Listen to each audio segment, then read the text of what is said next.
Warning: the following documentary contains graphic images. Viewer discretion is advised.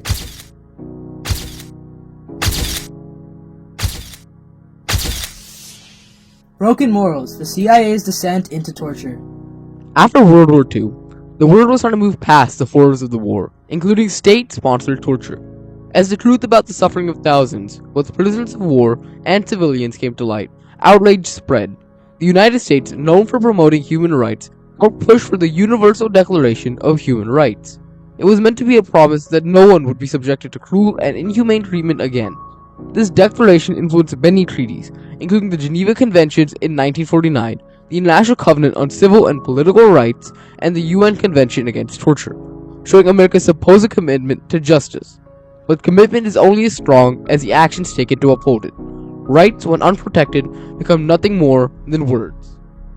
Not long after, in 1961, the U.S. officially entered the Vietnam War, which had began as a political struggle between North and South Vietnam, which then blew out into a full-scale war in 1954. The U.S., fearing the spread of communism, backed South Vietnam. To fight the military giant known as the U.S., the North Vietnamese employed one key weapon in their arsenal: torture. As Jonathan Mahler, a New York Times journalist, wrote in 2005, the North Vietnamese knew they were overmatched militarily, but they figured they could at least win the propaganda war by brutalizing American prisoners of war until they denounced their government and falsely confessed that they had bombed schoolchildren and villagers. This brutal treatment of American prisoners of war had a lasting impact on U.S. soldiers' morale. In response, the military brought back the SEER program, which stands for Survival, Evasion, Resistance, and Escape. Originally created during World War II, this program trained soldiers to escape enemy capture. In the Vietnam War, it was expanded to include training to withstand torture and counteract the spreading of false propaganda. But over time, it was twisted into something darker. Soon, instead of protecting soldiers from torture, the U.S. government became the ones using it. But why would a country that had once fought against torture suddenly embrace it? The answer lies in a single event that changed the world: the bombing of the World Trade Centers on September 11, 2001. Al-Qaeda, led by Osama bin Laden, launched a series of attacks that nearly killed 3,000 Americans. Their goal? To create a single Islamic state by taking down powerful world orders, specifically those perceived as dominated by the Western world. However, the CIA was soon blamed for not being able to gather and act on its intelligence to prevent this horrible attack, causing them to become desperate to prevent another tragedy.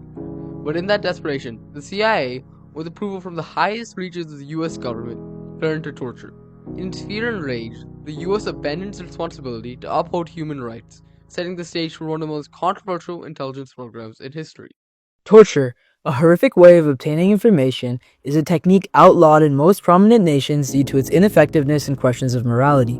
But after the tragic terrorist attacks on 9/11, 2001, the Bush administration pushed the Central Intelligence Agency, CIA, to gain actionable intelligence through any means necessary, which led the agency into launching the Enhanced Interrogation Program. This program used violent torture techniques that clearly violated Article 5 of the Universal Declaration of Human Rights and Article 7 of the International Covenant on Civil and Political Rights, both of which stated that no one shall be subjected to torture, harsh treatment, or punishment. Through this program, the United States failed to uphold their responsibility to enforce their international laws and regulations, they disregarded moral responsibility as a self-proclaimed model nation, and they violated the fundamental rights belonging to the prisoners tortured, scarring them and the world. In order to gather intelligence and fuel the land invasion into Afghanistan against Al-Qaeda, later known as the War on Terror, the Bush administration passed several classified directives enabling the CIA to use torture on supposed perpetrators of 9/11. To do this, the CIA and U.S. military started hunting down the alleged members and affiliates of Al-Qaeda. The CIA then took these detainees to secret prison sites known as black sites. These sites were hidden in countries like Lithuania, Poland, Thailand, and Afghanistan. They allowed the CIA's horrific actions to remain in pure secrecy and allowed it to implement torture, disguised as the Enhanced Interrogation Program. One of the key architects of this program was James Elmer Mitchell, a psychologist contracted by the CIA who had previously worked in the SEER program. Michael and his colleague, John Bruce Jessen, took the resistance tactics from the SEER program and reverse engineered them into a method of interrogation. They designed the system based on learned helplessness, believing that breaking the detainees' will would make them more likely to reveal useful intelligence.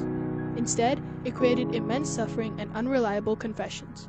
Moazzam Beg, a public speaker and ex-CIA detainee, showed just how destabilizing these methods were in a 2017 interview with HBO Vice News. Degraded us in ways it's really hard to, even now, hard to describe. And that's what they wanted to do. They wanted to remove our sense of individualism, remove our sense of humanity, and give us each a number.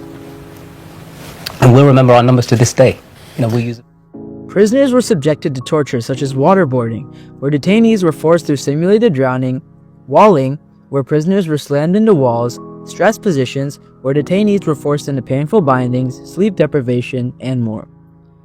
The suffering was so extreme that some detainees tried and succeeded in taking their own lives. The CIA justified these actions by arguing that they were necessary to prevent future attacks, but in doing so, they shattered the rights they had once vowed to protect. The contrast was glaring. The United States, a nation that had long positioned itself as a beacon of freedom, justice, and human rights, had become a perpetrator of the very abuses it once condemned. Soon, through the work of dedicated reporters, the enhanced interrogation program was exposed. The public reveal of torture taking place within the confines of these black sites sparked international outrage. Countries that allowed the CIA to operate within their borders faced intense backlash from their own people and the global community. What was once a closely guarded secret was now a major scandal, exposing the role these nations played in human rights violations. Furthermore, the nation that had once condemned torture now stood accused of gross hypocrisy. They'd put their anger to avenge 9/11 over their responsibilities to international treaties. The US failed to protect the rights of not only the prisoners they captured, but the citizens hindered by the war on terror. After these revelations, legal and policy changes were inevitable. The Detainee Treatment Act of 2005 was a major step. Passed with overwhelming support, it banned the cruel and inhumane treatment of detainees, reaffirmed the US's commitment to the Geneva Conventions, and aimed to prevent future abuses.